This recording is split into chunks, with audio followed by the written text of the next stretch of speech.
Would you rent a house that was said to be haunted? I'm Garoi, currently writing Hofinda Series Book 2. I'm not a full-time writer yet. I also work as an art director and a programmer. Therefore, I'm the one who created the art covers, layouts, internal illustrations, and websites for my books. Today you can sit back and relax while I guide you through the story of how the cover of Oak extended Halloween days came to be. To understand the cover concept, you first need to understand the book's story.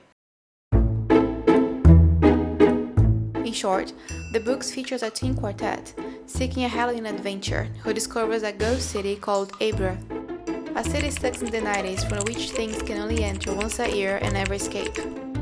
Seriously, never. Nonetheless, there is still hope for this quartet because Owry, the city hostess, has a game they must play to leave the city if they win. Yeah, that's not much hope, but it's the best they have. The game involves visiting 6 houses and finding the 6 keys. This brings us to our book cover.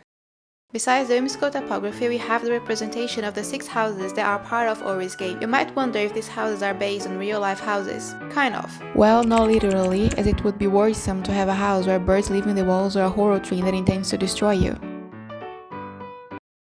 Very worrisome. They are distant echoes of the houses I lived in as a child. One of them in particular was said by the realtor to be haunted, and my parents rented it anyway. It was the Red Foundry house. It had a huge wood-burning stove that took up an entire room, which inspired the foundry concept. We had a room just for it, and we used to call it the stove room. Despite the realtor's warning, I never noticed anything unusual about the house, apart from its huge stove. The green house represents Owry's home, a very witchy-looking wooden cabin.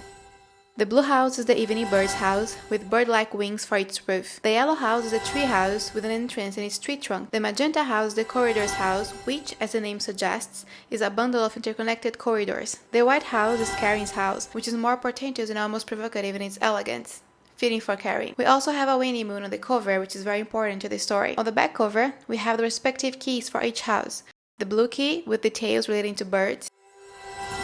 The yellow key with a branch-like structure relating to trees, the red key with a design conveying the glass forms found in the foundry, the magenta key with a whimsical tip representing the crazy nature of the house, the green key with a ball end because it belongs to Owry and Owry is the ball of the game, and lastly but not least, the white key belonging to Carrie's house. You might also wonder why the book is called Oak Extended Halloween Days.